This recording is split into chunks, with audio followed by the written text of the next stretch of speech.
Ah, there we go.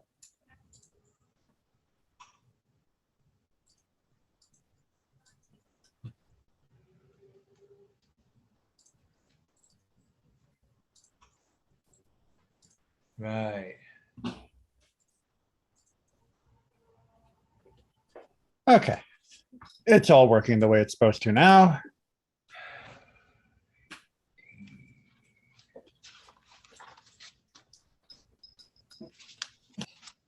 Okay, so we'll just give it a minute as other people come in.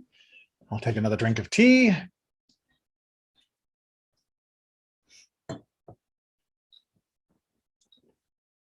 Hopefully everyone can see the screen and see that we are on 418 in our new book, the Book of Shemot.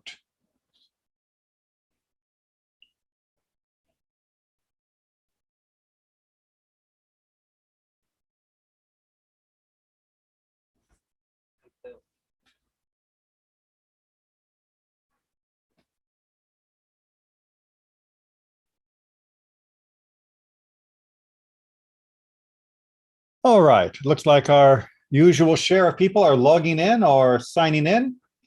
So why don't we go ahead and get down to work? Good afternoon. We are in the Book of Shemot, a brand new book. It's still part of the Torah, of course. And we are going to be looking at chapter 4, beginning with verse 18. As is always the case, we are taking from different selections in order to deepen our understanding. As much as I would be tempted to go back to our discussion of the burning bush, because there is always so much there to learn, we are going to look at the aftermath of the burning bush. Just our story so far, the previously in the lives of Bnei Yisrael, we are now at the time of living under the slavery and oppression of the Egyptians. And we have begun following a particular man by the name of Moshe.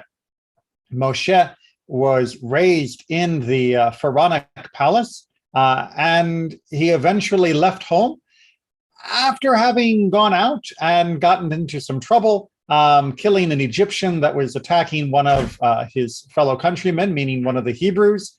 And then, more to the point, when he also tried to break up an argument among the Jews, the people involved in that argument said, "Are you going to kill us the way you killed the Egyptian?" Meaning that it became known that he had killed the Egyptian. So he felt that he needed to get out of town before he could be arrested and killed for that crime. And so he fled the country. He ended up meeting a lovely Midianite young lady named Zipporah and began working as a shepherd at that time. We are now 80 years into his life. It's very important to remember that Moses was 80 at this point. He was 40 when he fled the country, and now he is 80. And he has had an incredible experience, an encounter of God at what is called the burning bush. And now he has to continue.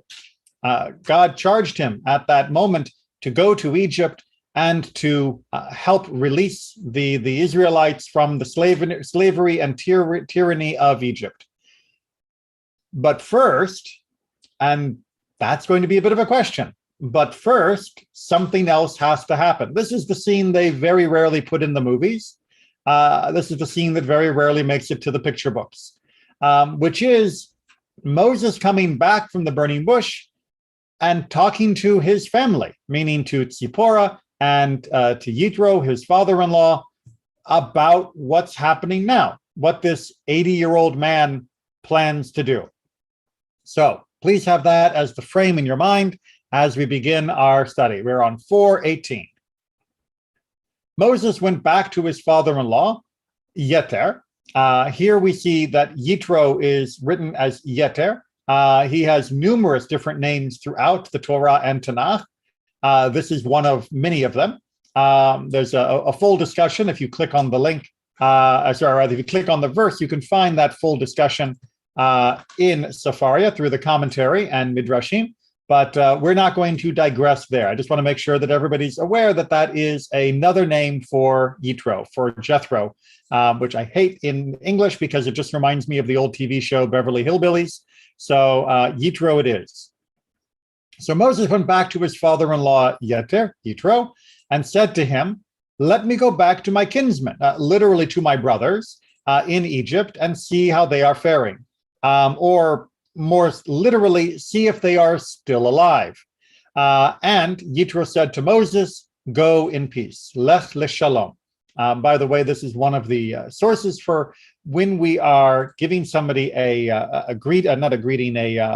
what's the term for when someone's leaving? When we are saying goodbye to a person, that we say lech leshalom, as opposed to lech bishalom. Lech bishalom is for funerals. Lech leshalom is for the living. And this is one of the many places where we see that example. Many people try to make a literal translation between English and Hebrew and they end up with the bet, but it's best to use the lamed. Anyway, so Moses gives the explanation to his father-in-law that he wants to go back to Egypt to see if his family is still alive. And Yitro gives him permission. We're going to look at this in much more detail with our commentary, but hopefully you can already begin to wonder, well, why is he asking for permission from his father-in-law? Why is he making a request? Surely he could just say, I'm going. Why does there need to be a discussion about this? And why is he telling him that he wants to go back to see his kinsmen, to see his brothers, to see if they are still alive? Why isn't he mentioning the mission that God gave him at the burning bush? Why isn't he mentioning God that he just encountered at the burning bush? Or is this merely an abbreviated version of their conversation? But if it is abbreviated, why did the Torah focus on this as being the most important aspect of the conversation? So there should be a lot of questions in what looks like a routine conversation between father and son-in-law. This is anything but routine. And we then get what appears to be an interruption in verse 19. The Lord said to Moses in Midian, go back to Egypt, for all the men who sought to kill you are dead. Well, we already knew that he was going to Egypt. And what's the point of referencing that the people who sought to kill him are dead? And who are these anashim? Who are these men? It's nice that God is giving them this information, but we, the reader, would love to have had a few names, would love to have had a little bit more detail on what was being discussed here.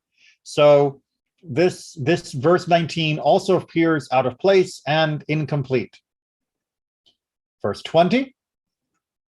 So Moses took his wife and sons, mounted them on an ass, and went back to the land of Egypt. And Moses took the rod of God with him. This seems rather straightforward. He is taking his family, he is putting them up on the donkey so that they can ride, and he is taking the rod that God had just finished telling him he would need in order to perform the various miracles in the sight of Pharaoh and the other Egyptians. But again, we can ask, why was this not written immediately after the burning bush? Why was there the exchange with the father-in-law? Why was the additional information about his fugitive status shared? But in this verse itself, we can also ask ourselves the question, why is he taking his family?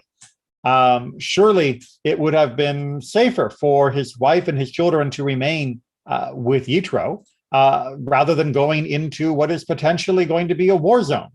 It seems an odd choice. And we didn't see anything explicitly in God's command that he needed to go with his family.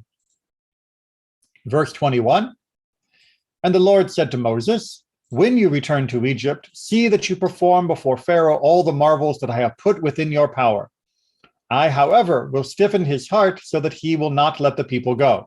We have talked many times before about the strengthening or hardening of Pharaoh's heart, which is two different verbs, and how it is not at all taking away free will, but that will not be our focus today.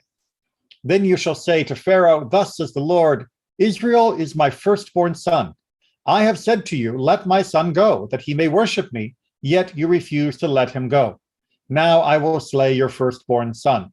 So much to the consternation of people who don't read this particular section, they are surprised to learn that the final plague was already in the works, if you will, already expected, at the beginning of the endeavor. When you are dealing with God, well, God knows how it will play out, even though you are given free will to allow it to play out. And God, unfortunately, knew that Pharaoh would not let the people go willingly until this final plague happened. And then, verse 24, something very strange happens. At a night encampment on the way, the Lord encountered him and sought to kill him. I'm sorry, what? Moses is set out and is heading back to Egypt and is on God's mission, and now God wants to kill him. Seems a little odd, to say the least, a little incongruous. However, you may notice that I am taking a liberty with the pronoun. The particular verse does not say the Lord encountered Moses and sought to kill Moses. It says, and God encountered him and sought to kill him. And the identity of the him is indeed a subject of debate and discussion. But however, what happens next puts an end to the threat. So Zipporah, who we talked about as Moses' wife, took a flint and cut off her son's foreskin and touched his legs with it, saying, "You are truly a bridegroom of blood to me." And when he let him alone, she added, "A bridegroom of blood because of the circumcision." All right. And this clarifies and adds more confusion. So we see her performing a brit milah on her son, and we see her taking the foreskin, the part that had been removed, and she touches it to his legs, again, a pronoun, and has this idea of, you are a bridegroom of blood, chatan damim. And who is the chatan? Who is the bridegroom? Who is she referring to in this point? And likewise in verse 26. Again, who is being left alone and who is being referred to as this chatan damim, this bridegroom of blood? All of this should hopefully create a great many questions, because it's only when you're ready to ask a question that you're ready to listen to an answer. So we're going to dive in and look at some of the answers that have been given for these questions for our commentary. But I want to pause, as always, to see if there are other questions or issues or ideas that people would like to share about this section of the Torah.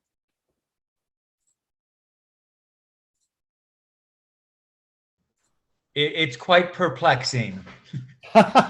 Yes, a good summary. It is quite perplexing. But again, like so many things in the Torah, many people will simply read through it as though it's all self-evident. It's not, and that's okay. Being confused is a good thing, because being confused means you actually are open to some additional ideas and understanding. So let's see if we can't fill in some different ideas. It doesn't mean you won't be confused by the end, but maybe you'll be confused differently. And that's what I call progress. All right, so, whoop, it's not quite in the top, is it? All right, there we go. He returned from the encounter at the thorn bush in order to bring Yitro's flock back to him. He had no idea when he would return to Midian. So Chizkuni, as is often his style, is very straightforward and practical. Why do we have this detour between the burning bush and the return to Midian? Well, he has to return the flocks. I mean, he was at the burning bush because he was shepherding the flocks. If he had gone from the burning bush straight to Egypt, which I will point out is much shorter than going from the burning bush back to Midian, back to Egypt, then the flocks which belonged to his father-in-law would have been lost. So he had to return them to his father-in-law before he could begin his mission. It's a very great example of the Jewish dictum that if you are planting a tree and someone comes and says the Messiah has arrived, finish planting the tree and then go greet the Messiah. That we do have mundane obligations that are also mitzvot. They are commandments. They are part of living a moral and good life. And we don't throw them aside in order to fulfill perhaps more fancy moments of our destiny. that he would not have been a good man had he simply allowed the flocks to wander and die in the wilderness alone. And of course, he wouldn't have been much of a shepherd, and we needed a shepherd right now. So his attention to the flocks is a good part of his job requirement for what he's about to do. However, it is a little mundane, and as you can imagine, other commentators find things a little bit more exceptional about this episode. Ibn Ezra points out for our information that Moses told Yitro he was going to see his family. He did not reveal the secret to him, meaning the secret of his encounter with God, that he was not asking permission to leave because of his mission for God. He was asking for permission because of his family. Now, again, this may seem mundane, but in fact, I believe this is both to Moses's and Yitro's credit, that Moses did not play the "I'm a prophet of God" card in order to get Yitro to agree, nor did he think he had to, because he believed that his father-in-law was a reasonable and good man who would, of course, allow him to go and visit his family back in Egypt. So it worked out very well for them, and shows that they were both of good character. However, we still are left with the question, why did he feel the need to get permission? Is this just some old-fashioned style of how we look for permission from our elders, or was there more to it? Well, according to Or HaChaim, indeed there was more. According to the agreement between Moses and Yitro, reported in Shemot Rabbah 129, Yitro had made Moses swear an oath not to take Zipporah away. We'll come back to that idea of their agreement in more detail later. But the moment, what we're going to see is that there was a belief that Moses had actually made an oath. He had sworn to Yitro that he wasn't going to leave with Zipporah. Now, you can imagine that a man who lived in Midian would be a little suspicious of this Egyptian man who shows up and wants to marry his daughter, that the first thing he's going to do is take her off to Egypt. And when making the arrangement for the marriage, he might want this new son-in-law to swear to not repatriate his daughter. And so that is the idea behind this oath. There's a little more to it, which, like I said, we'll get to later. But at the moment, just the idea being at its core that Yitro and Moses had an oath that Moses would not take Zipporah. Moses now had to ask Yitro to release him from that oath. Yitro forgave him his oath. So the reason why we have this back and forth and that you can go in peace is because Moses was legally obligated to get Yitro's permission because of this sworn oath. We learn from this that no formal annulment is necessary if the second party to the oath himself expresses his agreement that it be invalidated. So in normal practice, if there is a vow that needs to be nullified because of an error in its creation, you need a formal renunciation in front of a court. However, an oath that was sworn not between you and God, but between you and another person, can be canceled if the other person is willing to release you from that oath. And that's what we're learning from the exchange between Moses and Yitro. He did not tell Yitro a word about the mission that God had asked him to undertake, similar to how Ibn Ezra mentioned, seeing that God had not used the word lemor, meaning saying or to say, when he had appointed Moses. Lemor becomes a very familiar word in God's conversations with Moses later in the Torah, where God is constantly asking Moses to continue to reveal the information of their conversation as commandments, as information to the people of Israel. We have repeatedly quoted Yom 4 to the effect that one must not reveal information received privately unless authorized to do so.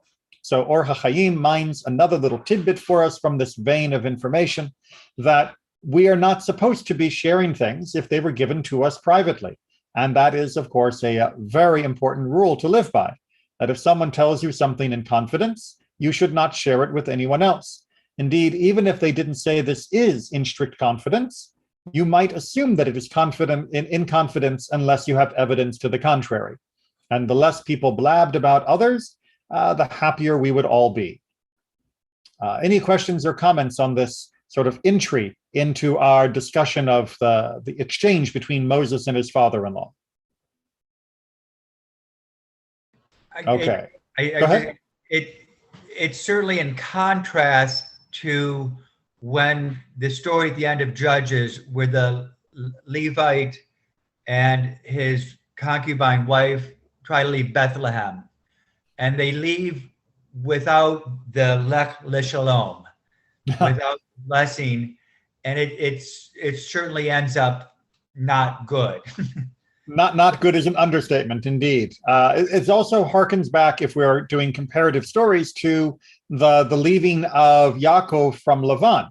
When Jacob left Lavan, he did the opposite of this. He indeed ran without any conversation and took his own flocks with him in a way that Lavan thought was harmful to him. And that also ended okay, but I would definitely not call it a good parting. But here we actually have a very good relationship between a son and father-in-law, and both of them behaving very decently to one another. All right, so let's go down and look at this vow a little bit more. First, to find out how we understand this, the information about dissolving it, and then to see how we can understand that it was created. This is taken from the Talmud. It is taught in a Braita, Tosefta 2:12, with regard to one prohibited by a vow from deriving benefit from another, which is another type of vow. They dissolve the vow for him only in the presence of the one who is the subject of the vow. So this is the whole section on Talmud that deals with vows and oaths and promises. And they're talking about if you make a vow that says, I will not benefit from Mr. Plony, then if you are going to have that vow annulled by the court for whatever flaw was in its original creation, you do need Mr. Plony present in order to annul the vow. The Gemara asks, from where are these matters derived? How do we know this? Rav Nachman said, as it is written, and the Lord said to Moses in Midian, go, return to Egypt, for all the men are dead. Now, Rav Nachman notes that the verse specifies where God spoke to Moses and explained that God said to him, in Midian, you vowed to Yitro that you would not return to Egypt. Thus, go and dissolve your vow in Midian. So why do we get that extra verse 419 of God telling Moses to leave Midian and go back to Egypt because the other men are dead? Why specify in Midian when we already know that he's in Midian? Because the verse before he was talking to his father-in-law, because it is reminding us of the vow that had been made between him and Yitro, and that as it was made in Midian with Yitro, he needed to be back with Yitro in order for it to be dissolved. So that seemingly superfluous word of the Midian of in Midian is giving us an important lesson about how vows can be annulled and how they cannot, meaning that Moses could not have annulled his promise simply standing at the burning bush because he wouldn't have been in the presence of his father-in-law. Now, to get to the question of how do we know there was a vow at all, and where does it say that Moses vowed to Yitro? For it is written, and Moses was content, Vayoel, to dwell with the man, from 2:21. The word Vayoel is related to the word Allah, and Allah means nothing other than an oath, as it is written from Ezekiel, and he brought him under an oath, an Allah. So the linguistic connection is there, and even if we might use the phrase content for the usual translation for Vayoel, it could mean and he swore. We're going to see some other examples of that word usage later on. So for the moment, just assume that indeed this is a convincing argument. Like I say, we will see more proof on this language later, but the idea remains that there was a vow. Questions or comments then on this idea of if you have a vow, you must dissolve it in the presence of the person to whom it was made, or about whom it was made, and in the original context of the Talmud. Okay. But we're left with the second half of that verse, which is the men are dead. What are we talking about, and why does that matter? Well, The sages are interested in knowing who precisely these men were, and they came to the conclusion that they were Datan and Aviram. The problem is that these two men were still alive during the revolt of Korach. We find out about them in Numbers 16:1. So if the sages are interpreting that the men who sought you dead were Datan and Aviram, who were the men that were arguing when Moses tried to break them up, the Israelites that were fighting, that snitched on him to the Egyptians. If they're dead here in chapter 4, how can they be alive in Numbers 16? That is a head scratcher. But the answer given by our sages was that when Moses had killed the Egyptian, these men were very wealthy and therefore very influential. But now they had become poor and frustrated old men, completely devoid of any influence. That is to say, not much better than the dead. Okay, so we're going to look at an alternative explanation of who these men were, but I just want to make sure we understand this initial midrashic one before we compare it. So the idea is that the two men who snitched on Moses were Datan and Aviram, and at the time that they were snitching to the Egyptians about Moses having stood up for another Israelite and saving them, they were very wealthy, very influential. Yes, still slaves, but they had great status within the community. First of all, that's why they might be believed. And second of all, the loss of that status by the time we reach Shemot 4, Exodus 4, would explain why they might be considered dead, that they are no longer really counted as being a problem, as being an issue, as being a threat, because they have lost that status. And that means that Moses can return without worrying that they will be taken seriously if they turn him into the authorities. Hopefully that's clear, but let's look at the contrasting view.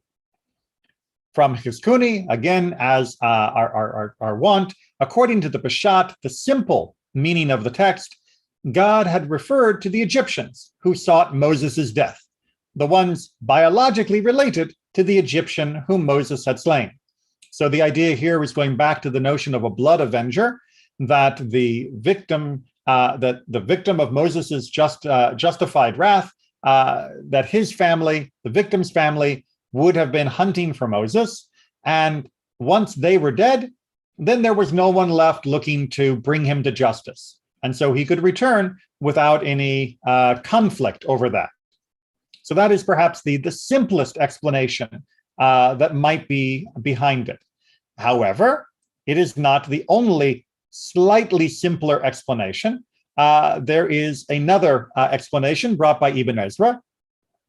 When Moses was handing over Yitro's sheep, God assured him that he could go to Egypt without fear because Pharaoh and his servants who knew about the incident of the Egyptian were dead. This is the meaning of that the king of Egypt died, which is from Exodus 2:23. As long as Pharaoh lived, it was improper for Moses to be a messenger to him. So we had this extraneous verse back in chapter 2 telling us that Pharaoh died, and it seemed a little out of place. There were some other explanations of why it was brought and why it was brought there. But what Ibn Ezra is helping us understand is that Pharaoh himself would have found out about the murder, and as would the servants that worked with him, and they would have recognized Moses. After all, he was raised within the palace of Pharaoh. They would have recognized him upon his return, and any credibility, any authority with which he might have tried to speak in front of Pharaoh's throne would have been negligible. How can a convicted, by their rules, murderer stand in front of Pharaoh and not expect either punishment or at the very least to be laughed out of Pharaoh's courtroom? It is just not right for Moses to be the messenger when he had this hanging over him, given whom he was trying to stand before. So we have three different options. One is that it was the Pharaoh and the court that had died. Two was the blood avengers of the Egyptian that had died. And three, that it was a metaphorical death of the two Jews that had snitched on Moses that had died. Now, you probably, if you're like me, find the last two more convincing, the blood avengers or the Pharaoh having passed away. And that's perfectly fine. You're not a bad Jew. As you can see, both Chizkuni and Ibn Ezra think that that is a more logical explanation for this phrase. However, I just want to give you a little more reason to at least consider why the rabbis might have brought as a strong midrash the death of Datan and Aviram, even a metaphorical death, as they put it, as an explanation for these two. You see, in general, Judaism has, shall we say, had a rough relationship with the nations that surrounded us. We have often had trouble with foreigners, or really more accurately, foreigners have often had trouble with us. And especially during the generations of the sages under Roman occupation, they would have known that the average Israelite, the average Judean, was not a fan of foreigners because, they kept occupying us and murdering us and all those other things. So saying that Moses was in trouble with foreigners is not providing much insight or interesting guidance. However, saying that Moses was still having trouble over the issue of other Jews, this is something that is more novel and more important and more relevant for our day-to-day life. There was only so much peace that could be made between us and Rome, but the peace that could be made between us and other Jews to overcome the type of fighting that led to Korach and that led to the destruction of the Second Temple, that was a primary concern for the rabbis of the Midrashic age. They would have wanted people to see in the story of Moses, not just that he was in trouble with the Egyptians, but that it was Jewish betrayal that had forced Moses to flee in the first place, that it was two guys that had caused trouble. And then, in keeping with the general principle of conservation of characters, to ascribe Datan and Aviram to be the names of those two makes perfect sense in the standard pattern of if we have two unnamed people and we have two named people with no pedigree, it's nice to sort of match them up. And that, of course, then also reinforces that these were people of Korach's type, and that then explains why they might have been the kind of people that would turn in Moses even when he was just trying to do good. So I'm not asking you to believe this as being the only interpretation. As you can see, far more knowledgeable and respectable scholars than me have come up with alternatives, but don't dismiss it out of hand either. It's a very important message that's contained in this midrash. John? I would say it seems to be related to the idea, I know, in the second bracha of the Amidah, when we give thanks for God who gives life to the dead, that you can be spiritually dead. Yes. That is a form of death. So these men may be spiritually dead, and that makes them dead. They're deadened. Absolutely. And of course, there was also a moral lesson as well, that in the section of the Talmud where they talk about how becoming poor can be like a form of death, it's also trying to remind us that we have the power of mechaye metim, of giving life to the dead, because we can take somebody who may feel like they are dead because of their extreme poverty, and we can help them out of that. We can give them back life by helping them to find a job, to help them get them back on their feet, housing, whatever else might be needed. So even while this metaphor may be a bit of a stretch with regards to the identity of these two guys, it is still a very important metaphor for giving a moral lesson of how we treat other people that are in desperate circumstance. So yes, there's a lot being blended into this seemingly odd commentary. But again, the rabbis, the great sages, did things for a reason. And if we dig, we can find it. All right, so let's go ahead and continue with this question that we had of why was this conversation happening here? After all, why didn't God tell Moses about the death of these two guys when he was at the burning bush? Or Chachayim, the reason that the Torah stresses that this communication from God to Moses took place in Midian is to praise Moses, who was not afraid of his adversaries in Egypt at the time he argued against the acceptance of the mission. All that concerned him was his own inadequacy for the gigantic task which God wanted to charge him with. So what Or HaChaim is trying to point out here is that logically, God should have given him the information that these adversaries were dead, and that his return to Egypt would not be plagued by the issue of his murder of the Egyptian. Logically, all of that information should have been conveyed at the same time as the burning bush, either by God preemptively or by Moses. Moses should have said, hey, you can't send me back to Egypt. I'm a wanted man, right? My poster's up in the post office. They'll come after me. But Moses did not say that he didn't want to go to Egypt because of his fear. The only thing, as Or HaChaim points out, that he was concerned about was whether or not he would be good enough to be the messenger that God wanted him to be.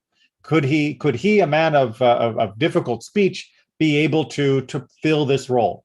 So the fact that Moses didn't talk about it earlier is held to his credit, because now, when God is telling him, again, without even Moses asking, God is simply trying to let him know that this will not be a concern. Not that Moses wouldn't have gone if they were still alive, but in fact, it will be taken care of, and everything should be smooth sailing. That is to say, no extraneous obstacles will be in his way. Make sense? All right. So for the last section of our class, I want to go back to this question of Moses's vow to Yitro, of what was that all about? What was going on there? And for that, we're going to go back to the Midrash. And let me just rearrange my little windows so that I can read clearly. When Moses said to Yitro, "Give me your daughter Tzipporah as a wife," Yitro answered, "If you do what I ask of you, I will give her to you as a wife." Moses, "What do you ask?" Yitro, "Your first son must serve idolatry. Thenceforward, they may serve God in heaven." Moses accepted. All right, so just understand here that Yitro is saying, look, you're going to have kids. I am a priest of Midian. I am a priest essentially of idolatry. So my grandkid, it's going to look weird if he's not also an idol worshiper. So tell you what, the first one you get, he has to be an idolater, right? None of this God monotheism thing. Let him be an idolater. And the others you can do with as you wish. But give me your grandson. It's the Rumpelstiltskin deal, right? I want your firstborn as payment for allowing you to marry my daughter. And Moses agrees. And Yitro then says, swear it. And he swore, as it is written, again, back in 2:21, Vayoel Moshe. So again, that word that we saw, which was saying living contentedly in the general translation, can also mean swearing. This being an expression of swearing, as we see from 1 Samuel 14:24, Vayoel Shaul, the people, right? Which means in context, the Saul beswore, adjured, caused them to take an oath among the people.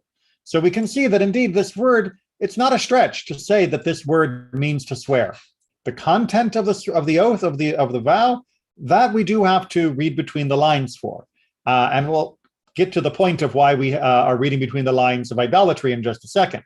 But with regards to the idea that there was an oath, it does seem like there is a good grounds for believing that. Now, why do we believe idolatry? From the next section. Therefore, the angel came forward to kill Moses. Right? Why would the angel be coming forward to kill Moses? Because Moses had agreed to allow his first son to be an idol worshiper. Right? That's not the kind of thing that goes over well with God. That if this was where Moses was, now that he was heading back as God's emissary to Egypt, it might have been fine for a while, but now that he has taken up this mantle, it is no longer tolerable that his first son would be an uncircumcised idol worshiper. That needed to be fixed. So Tzipporah took a flint and cut off the foreskin of her son, and he let go of him, meaning that Moses was saved. So this particular interpretation has the him of who was being attacked as being Moses, that Moses was attacked because he had made this really quite problematic vow to allow his son to be an idol worshiper, which we would know because his son wasn't circumcised. And we would also know because once he was circumcised, then there was no longer a danger or a threat. So by reading the hymn of that night experience as being Moses, as being the target, the rest of this content works together pretty well. Okay, before we get into an alternative view, questions or comments on that interpretation? All right, so Rabbi, anytime we see Rabbi, it means Rabbi Yehuda Hanassi says, great is circumcision, all of Moses's merits not saving him in his crisis, which is a clunky translation. I apologize. I didn't have time to put it into more modern language. What it's trying to say is that if you want to know how amazing circumcision is, what it's the power of this mitzvah is, then look, Moses had everything going for him, but because he had not circumcised his son, that meant that he was not saved from this challenge. Right? Yes, God clearly had selected him for great things, but it wasn't enough when it came time for push come to shove because he had not bothered to circumcise his son. So when the Lord, how do we know this? When the Lord told him, take out my people, the children of Israel, from the land of Egypt, because he was lax for a short time in circumcising, meaning between the moment God said that and what came next, the angel sought to kill him. That not only was it a problem that he hadn't circumcised his son to this point, but once he knew he needed to go to Egypt and was on that course, he should have jumped to it. However, right, we know that this was an issue because he was on the way in the lodging, as we saw from our problem. But Rabbi Yossi says, wait. Hold on. God forbid that tzaddikim should be lax in circumcision for even a short while.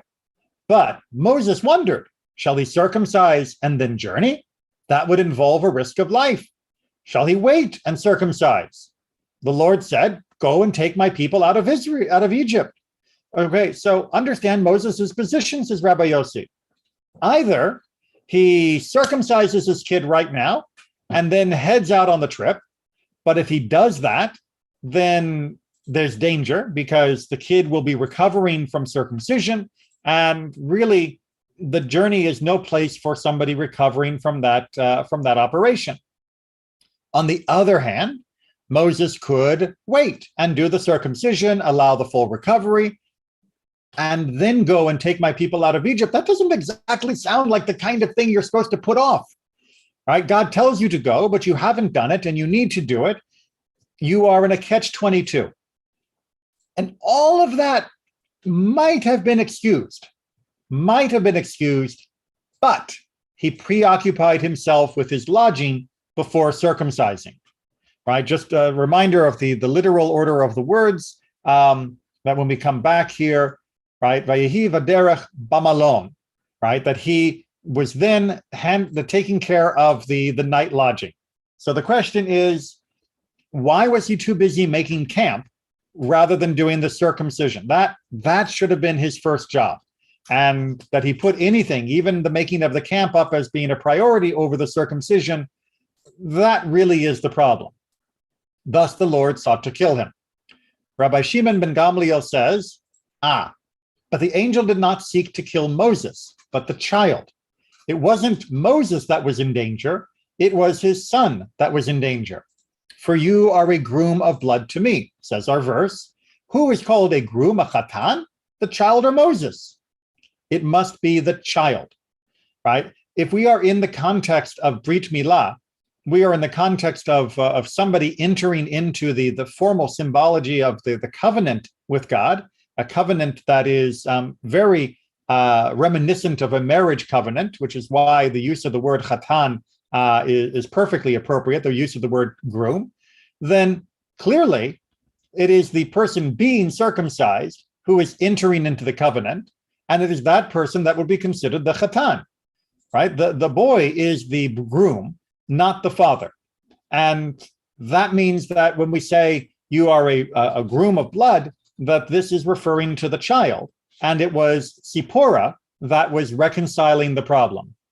Now, this works quite well with the idea that there had been this promise to raise the first son as though he as an idolater.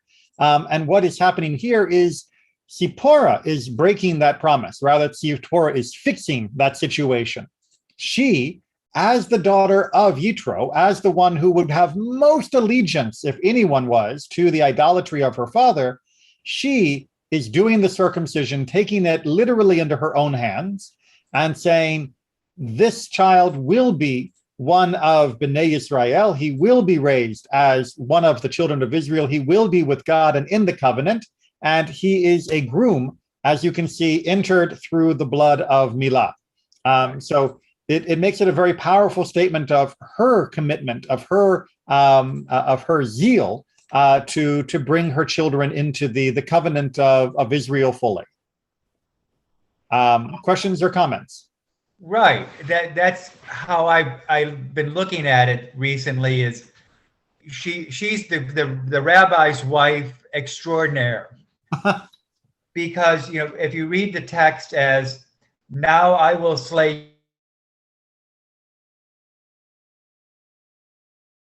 Whoop. Hold on, I lost the connection. Just a second. Can you hear me? For some reason, John, your microphone seems to have cut out. I'm trying to see whether. Oh, wait, hold on. Try again.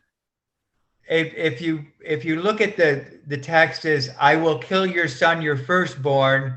Now it was on the journey that the Lord encountered him and sought to make him die.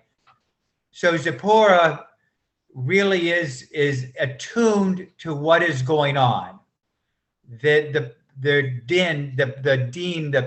judgment, the attribute of justice is hard at work here. Very good. And the idea here is, of course, as you alluded to, by referring to the firstborn, it should immediately make us think of their son, Gershom, who is the firstborn, not think of Moses, because Moses is not the firstborn.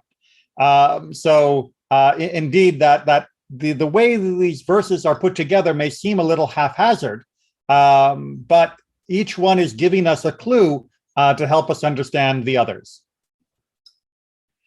All right, there's one last thing I want to bring attention to, which is the whole question of Moses traveling with his family at all.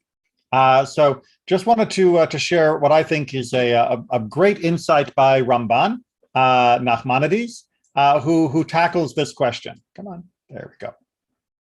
Moses took his wife and children, since it was the right way to bring them with him. Now, you might be thinking, like I mentioned earlier, who brings their kid to a war zone? But it was the right thing in as much as the children of Israel would have greater trust of him because of him. They are thinking, a free man in Midian who lives peacefully in his home with his children and with his wife, a son-in-law of the priest of the land, would not have brought them to be with slaves and make their lives bitter with hard service if his heart were not steadfast. He is trusting that they will soon go out from Egypt and that he will go up with them to the land of Canaan, and that it will then not be necessary for him to return to Midian to take his wife and his children from there. So Ramban, again, as we've talked about in the past, was very familiar with politics and the court situation of Europe. And he's viewing this as being a sign of faith that was important for the other Israelites to see. That if Moses had shown up and said, I'm here to save you, when things got tough, as they did for quite some time before the redemption began, the people would have said, yeah, but he doesn't even really believe it because he keeps writing letters home to his family. He's here, but his family's not here. He's not risking everything with us. He's not acting as though he really believes this is going to work. I mean, maybe he thinks it might, but if you show up with your family and you're there and you are subjected to the same risks, then that is a sign of faith that we are going to be out of here. And when we leave, we're not detouring by Midian to pick up my family. We will be going straight on to Canaan. Better things are right around the corner and we are not going to delay. And so that means I need my family with me. And I think that's a brilliant read by Ramban of what the community attitude might have been when they saw Moses show up with his family rather than showing up just completely alone, of a sign of Moses's faith in the whole endeavor. And it's a very good, like I said, a very good read of human psychology. Now, yes, there are other commentaries that say that that Zipporah and the kids did not go all the way into Egypt and did not stay there for the whole time. But like I've said before, there are obviously multiple opportunities for different interpretations, each of which can teach us something true, even if they are different in how they read the text. And I think there is some definite trust here of what it's like to show that you are willing to take on the risks of other people that you are trying to help. But I would point out, you could also look at that Ramban's comment from a feminine point of view. A woman of Midian, the daughter of a priest, trusts that they will not become slaves. And so Yes. she agrees to accompany her husband with their children. Right. What wife in her right mind, what father-in-law in his right mind would let her go, unless they actually believed that this would be successful. And for Tzipporah to allow herself and her children to be put into harm's way because of their faith in Moses, you're right, is also a very big plus. And like you say, would have probably meant a great deal to the Israelites that were there in Egypt to see her choosing to be there with them. All right, that's going to finish our discussion for today. A reminder to those of you that study with me in Mishnah or Pathways to Judaism that we do not have class tonight and tomorrow because of Shiva for my wife's father who passed away. So we will have our Wednesday classes in the evening and our class Thursday class in the evening next week at their regular times. But thank you for understanding the needs of my family. Thank you, Rabbi. Take care, everyone, and be